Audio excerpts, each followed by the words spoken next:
E vamos direto para mais um podcast, diretamente do Ginga Moda RN, com a realização do Sebrae, do Senai, também no governo do estado. A gente vem agora para uma pauta super importante, conversando com duas especiais também, que estão por aqui com a gente, que é a Raquel Leão, do Start By, também WGSN, que é líder de conteúdo. Seja muito bem-vinda, Raquel. E também com a Camila Merli, gestora de moda do Sebrae Nacional. Que honra gigante ter você aqui com a gente, enxergar esse grande evento também que vem acontecendo, que é o Ginga. E eu já quero começar conversando com vocês sobre o potencial desse evento, sobre a gente falar sobre a moda aqui no Nordeste, a gente falar sobre a moda aqui em Natal. Pode ficar super à vontade para. Eu vou dar minha visão aqui. Acho que a Camila pode contribuir bastante também. Mas a gente vê, assim, quem trabalha no mercado, no meu caso, de pesquisa de tendências, a importância desses movimentos locais para a gente trazer a informação certa também. Eu estava conversando com um dos colegas aqui e ele estava questionando, né, a questão da tendência ser global e como que a gente olha para os locais e trazer a informação certa. A gente tem que trazer a curadoria correta para esses locais e enxergar como que é o mercado nordestino, quais tendências fazem sentido. E quando a gente tem eventos que fomentam isso através de painéis, de conversas, eu acho que isso acaba trazendo para as marcas um pouco mais de segurança, né, de estar nesse ambiente e também de explorar mais a criatividade também. As marcas sentem ali que estão sendo vistas, que o Sebrae, que grandes o governo, inclusive, né, está olhando para isso, de fomentar esse negócio. Então, eu acho que é admirável ter um evento como o Ginga. Acho que outras regiões, inclusive, deviam se inspirar. Camila, e para além dessa visibilidade, é um apoio direto também que o Sebrae dá, que é muito importante a gente citar. Então, muita gente chega aqui apenas com um sonho, com aquele sonho que quer sair do papel, mas não sabe como, e quando vem para cá, abre-se os horizontes e, para além disso, você tem a conexão com outras histórias semelhantes à sua, que também vem do Nordeste. Então, isso é muito interessante e é importante quando a gente fala sobre esse mercado. Exatamente. O Rio Grande do Norte, como você bem falou, merece um evento como esse. Tá? É muito gostoso poder estar aqui, ver os produtos, né? E além dos produtos com um design maravilhoso, uma qualidade incrível, mas poder escutar e sentir dos empreendedores que estão aqui expondo e participando do evento, o quanto que esse ambiente é bom, o quanto que esse ambiente favorece ao empreendimento, às empresas, né, deles. O Sebrae hoje, ele realmente tem esses projetos, essas iniciativas no Brasil inteiro. Tem alguns estados que são diferenciais, são destaque no atendimento à moda. E o Rio Grande do Norte é um desses. A gente tem aqui empresários hoje que exportam, empresários que estão prontos, empresas que estão prontas para ir para Milão, como a gente tem aqui dentro do estado. Então é muito gostoso de ver, traz um quentinho para o coração, de saber que todo o trabalho que a gente faz está fazendo sentido e tem resultado, né? E a maioria das pessoas que eu converso, que tem uma empresa de moda, e principalmente aqueles empresários que possuem marcas autorais, vem do sonho. Vem do sonho de empreender, vem do sonho de ter a sua marca. E é justamente nesse ambiente que tudo isso começa. Ele olha uma marca e fala, nossa, eu quero chegar até lá, como que eu faço? E aí vai atrás, começa a se especializar, começa, né, a entender melhor daquele ambiente, daquele ecossistema e principalmente daquele mercado. Para poder, então, um dia chegar, né, naquele lugar e estar ali mostrando o teu produto e crescendo. Raquel, tendo contato com esse mundo da moda, esse mundo da criação, qual você enxerga que hoje é o maior diferencial do Nordeste? Também quando a gente fala aqui do Rio Grande do Norte. Olha, acho que é inevitável, né, falar de toda a artesania local quando a gente pensa em Nordeste brasileiro. Eu até mencionei isso na palestra, às vezes parece caricato a gente ficar falando isso, mas é a nossa riqueza cultural, é o nosso grande diferencial. A gente viu o próprio case da Marina Bitu, que é do Ceará, mas dela fazer isso numa moda extremamente autoral e moderna, né? Contemporânea. Então, assim, a gente olhar realmente para a artesania local, eu acho que é inevitável, assim, a gente não ser o diferencial, né? Com certeza é. Só que eu acho que as marcas têm que dar esse passo além, né? Olhar para a artesania, buscar as referências, trabalhar com artesãos locais, enfim, tudo isso. Mas como fazer isso de uma forma comercial? Porque no fim do dia, a marca quer vender e a conta tem que fechar. Senão a marca fecha, né? Então, acho que é olhar muito para esse artesanal e pensar comercialmente como que aquilo vai ser viável.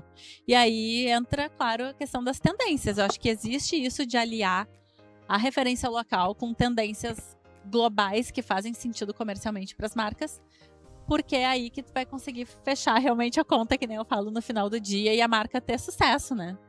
Camila, quando o empreendedor, ele basicamente se depara com essas dificuldades, como o Sebrae ele ajuda, como ele atua nesse momento em gerar um direcionamento também?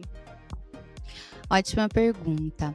O Sebrae, ele já tem no seu próprio nome, na missão, né, apoiar as micro e pequenas empresas. Então, a gente tenta muitas vezes, pelo nosso relacionamento com grandes parceiros e ainda via formas de subsidiar algumas oportunidades e possibilidades para o pequeno negócio. No caso das tendências, a gente tem parceria com a própria WGSN, onde a gente consegue, né, fazer com que essa informação chegue um pouco mais detalhada no pequeno negócio. A gente tem projetos, parcerias, onde isso que a Raquel colocou é muito verdade, de continuar com o manual, aquilo que é artesania, aquilo que é artesanato, aquilo que é uma manualidade, mas seguindo uma tendência. Então, seguindo as cores, seguindo alguns materiais daquela estação. E o Sebrae, ele traz isso. Ele fomenta eventos, ele fomenta materiais, oportunidades daquele empreendedor estar em eventos como, por exemplo, o Ginga, para escutar, né, esse conteúdo e poder depois levar para sua empresa e traduzir na sua próxima coleção, nos seus próximos produtos, aquilo que ele absorveu nesses momentos. Raquel, o Start By, ele trabalha com tendências que nascem de dados globais. Sim. Não é? Então, quando essas tendências chegam a um polo regional como aqui, o Rio Grande do Norte, elas se encaixam direto ou elas precisam ser reescritas por completo, traduzidas, como também Camila bem colocou, né? Que é, no caso, esse se destrinchar, né? Sim, com certeza precisam ser traduzidas, tá? Acho que é importante falar que dentro da Start, por exemplo, a gente olha assim para a moda global. A gente olha para dados, eu acho que esse é um ponto também importante. As pessoas acham que trabalhar com moda é só a criatividade. E hoje em dia não existe criar algo sem ter dados. Seja do teu próprio negócio ou dados, né, de tendências que tu queira seguir. Então a gente olha para esses dados, a gente trabalha com um método que é de recorrência e relevância, né? Não vou destrinchar todo ele aqui porque eu ficaria falando horas sobre isso. Mas é de entender de fato o que é comercialmente viável para o mercado de pequenas e médias marcas. Só que daí lá dentro da Start a gente traz um leque de tendências que aí cabe às marcas saberem exatamente para quem elas estão criando, porque daí elas conseguem fazer esse filtro, essa curadoria das tendências que vão ser interessantes para o negócio delas, né?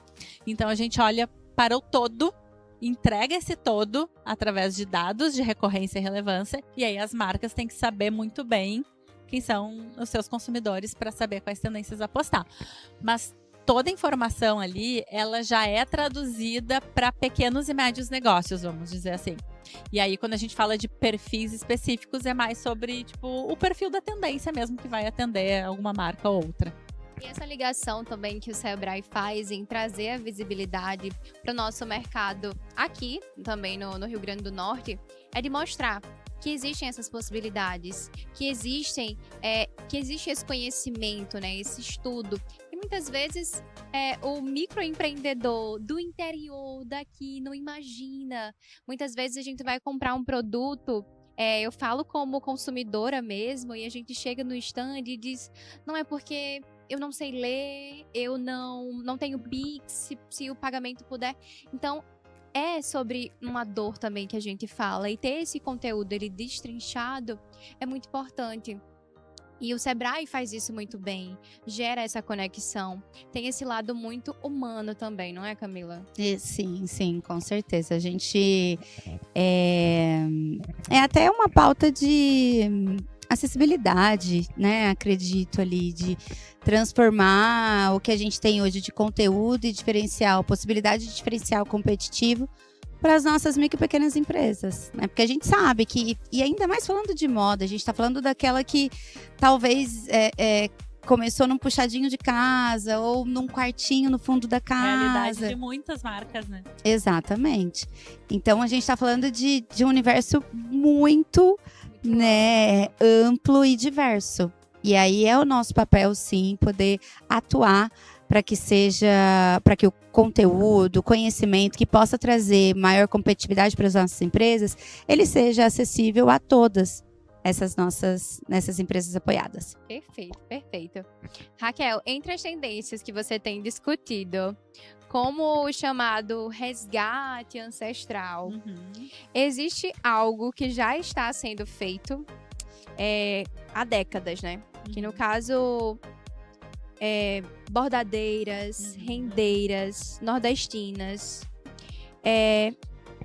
Só que sem esse nome. É como se surgisse agora, se essa visibilidade ela viesse agora, mas é um trabalho já tradicional que passa de gerações em gerações. Então, como é enxergar e dizer, não, isso aqui já tem? Eu acho até interessante. Uma das tendências que eu trouxe no painel que eu apresentei fala sobre a força da latinidade. E quando a gente fala de latinidade, a gente às vezes exclui o Brasil um pouco, né? A gente pensa que Brasil é uma coisa, América Latina é outra. Mas nós somos latinos. E é uma tendência muito forte a latinidade que... enfim, está num relatório do The Business of Fashion, que é uma referência também de pesquisa em mercado de moda, falando o quanto as marcas do norte global, né, europeias, América do Norte, asiáticas, enfim, estão olhando para a América Latina como uma referência forte em termos estéticos de moda. E aí a gente começa a ver coisas que a gente já faz aqui no Brasil há tempo, e aí entra nessa referência do artesanal caricato, que a gente fala, que é muita textura, trama, cor, né? Mas isso com muita força na moda global também.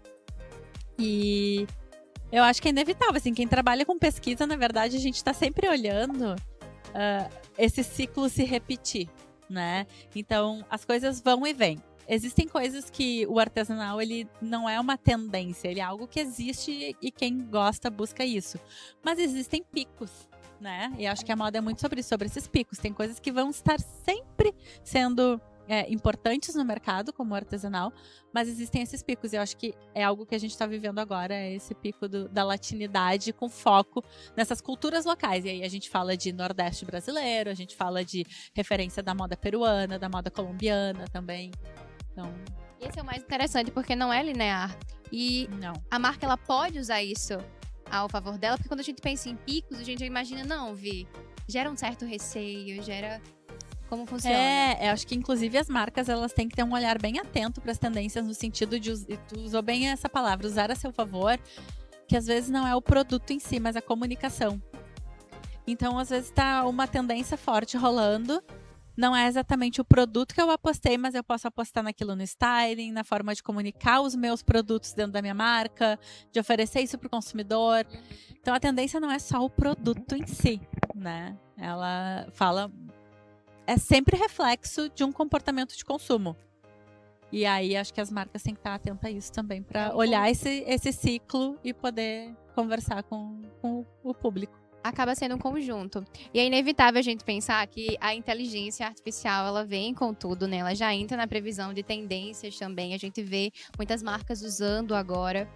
E o que a IA ainda erra feio quando ela tenta prever o que vai vender em moda, o que as pessoas mais vão usar, ou até mesmo a maneira como as pessoas estão usando a IA na própria empresa.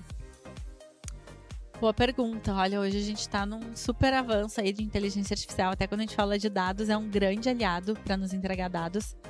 Mas eu acho que, de novo, voltando, né? Tudo que é da criatividade humana, a IA não consegue entregar. Inclusive, assim, eu uso muito IA no meu dia a dia, na parte de pesquisa, para condensar os dados, né? E a IA erra pra caramba, tá? A IA erra pra caramba. Então, se a gente não tem o nosso repertório e o nosso senso crítico muito apurado, não adianta a gente confiar naquele dado que ela está trazendo. A gente precisa ter o nosso repertório como profissional, aí seja quem pesquisa, quem cria a marca, enfim. Eu acho que o repertório de vida, assim, é o que é o diferencial, para a gente poder ter o senso crítico de analisar as coisas que fazem sentido. E quando a gente fala de repertório, é toda essa construção do nosso saber, né? Junta um pouco de vida pessoal com vida profissional, é tudo que a gente vai consumindo, criando e né, como nosso cérebro funciona de fato. Sim, sim. Hoje a gente vê muito a IA ajudando as lojas e marcas no que diz respeito a modelo, né? Coloca o produto no avatar para ser vendido, faz um vídeo. Mas, assim como a Raquel, eu acho que a IA, ela precisa ser usada na parte da inteligência estratégica. Ela precisa ser usada mais, né, na parte de estratégia daquela empresa. Como ela pode impulsionar as vendas no ambiente digital? Como ela pode chegar, ter mais assertividade ao cliente, né? A persona está de acordo com aquilo que ela tem na proposta de produtos, no mix de produtos. Isso eu acho que a IA ela pode ser ainda mais utilizada dentro das nossas empresas, sabe? Não só para a questão de amostra, de exposição de produtos. Ela pode ser ainda mais utilizada, ela pode ser treinada, como você falou, né? Sendo abastecida com informações da empresa. Ainda tem muita coisa para chegar para a gente poder utilizar. Perfeito, perfeito, meninas. Muito obrigada, muito bem colocado também. Agradeço demais a participação de vocês. Queria que vocês deixassem um último recado para quem está acompanhando, para quem veio conhecer o evento ou não conseguiu. O nosso podcast ele é gravado, vai ao ar no YouTube, então as pessoas estarão assistindo durante todo o resto do período que o podcast passar. Então, qual recado você dá? Quem quer buscar isso? Pergunto para ambas. Que deseja ter esse conhecimento de moda, que deseja ter mais eventos, participar, estar dentro de outras oportunidades como o Ginga Moda aqui no Rio Grande do Norte. Bom, obrigada pelo convite. Muito feliz de poder participar, tanto aqui do podcast quanto do evento, enfim, com o painel. E eu acho que minha dica é se profissionalizem, busquem o apoio do Sebrae, busquem participar de eventos, estudem. Tem gente que acha que hoje estudar é só ir para a internet, ficar olhando vídeo, informação. Não, gente, busquem literatura, busquem informação, vão fazer curso, porque acho que é isso que vai dar o repertório como profissional. Eu sei que custa, né? Mas existem aí grandes iniciativas de apoio para as pequenas marcas e acho que busquem se profissionalizar para, de fato, fazer essa roda girar aí e as marcas terem sucesso. Ótimo conselho. E do Sebrae, Clara? Obrigada também pelo convite. Muito bom, foi uma honra para mim estar aqui na presença de vocês. Sigo a mesma recomendação da Raquel ela falou várias palavras, vários verbos, né? E é justamente essa a minha recomendação, que a pessoa se movimente, que ela tenha uma ação, alguma iniciativa, e aquilo com certeza vai ter um retorno. Então, que busque se profissionalizar, que busque aprender, que busque mais informações e que principalmente busque o Sebrae. A gente está aqui para isso, para apoiar quem tem o sonho, quem quer aprender, quem quer ter a sua empresa, quem quer aumentar, né, fazer com que a sua empresa cresça. A gente está aqui para isso, é para isso que a gente vive, é para isso que a gente trabalha todos os dias e a maioria de nós com um sorriso no rosto, porque a gente ama poder contribuir para as micro e pequenas empresas de moda. Perfeito, meninas. Muito obrigada. Para você que está acompanhando o Ginga Moda RN, é isso. É tradição, é cultura e muito conhecimento que a gente não pode deixar de lado. Continua acompanhando todos os outros podcasts que estão saindo ao decorrer do nosso dia, que eu tenho certeza que você não vai se arrepender. É um spoiler do que você vê aqui no Ginga.